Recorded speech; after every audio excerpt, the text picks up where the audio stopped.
Good morning everyone. बच्चों, आज हम सहर्ष स्वीकारा है कविता, जिसके कवि हैं गजानन माधव मुक्तिबोध, उसके काव्य सौंदर्य की चर्चा करते हैं।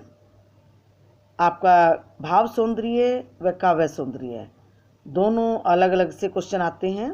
भाव सौंदर्य हम सप्रसंग व्याख्या से रिवाइज कर सकते हैं और काव्य सौंदर्य में काव्यगत विशेषताएं, व्याकरणिक विशेषताएं बतानी होती हैं और उसमें मूल भाव मूल स्वर संक्षेप में बताना अनिवार्य है।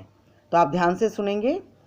कवि ने जीवन में दुख सुख उतार चढ़ाव को हंसकर स्वीकार करने की प्रेरणा दी है। प्रत्येक व्यक्ति को मुसीबतों व परिस्थितियों से जूझने की प्रेरणा अपने प्रियजन से ही मिलती है।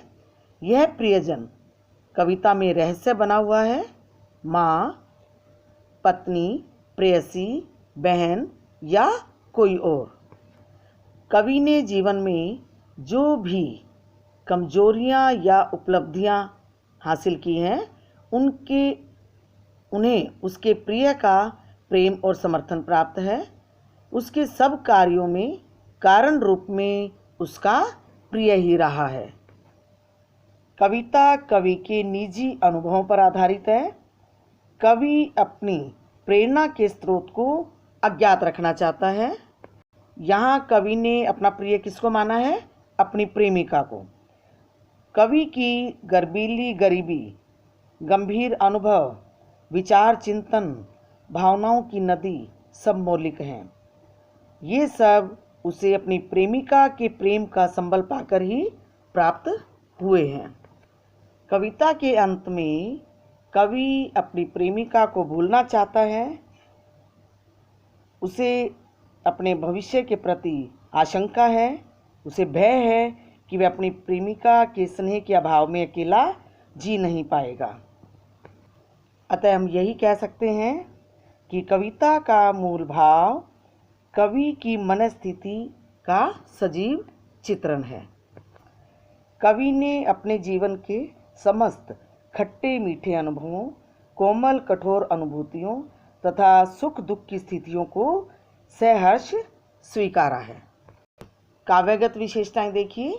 अलंकार, अनुप्रास, प्रश्न, रूपक, पुनरुक्ति प्रकाश अलंकारों का सफल प्रयोग किया गया है। अनुप्रास अलंकार अधिकांशतः प्रत्येक काव्यांश में दिखाई देता है और यहाँ रे व्यंजन की आवृत्ति ज़्यादा है, तो हम अनुप्रास अलंकार कहेंगे।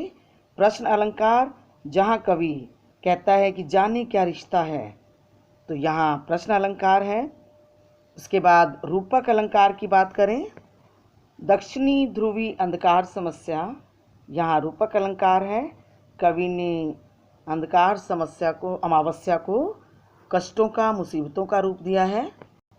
पल पल भर भर, यहाँ पुनरुक्ति प्रकाश अलंकार है। भाषा सरल सहज खड़ी बोली है। तत्सम तद्भव व संस्कृत निष्ठ शब्दों का प्रयोग है। संबोधन शैली और आत्मानुभूति के कारण काव्यांश प्रभावशाली है।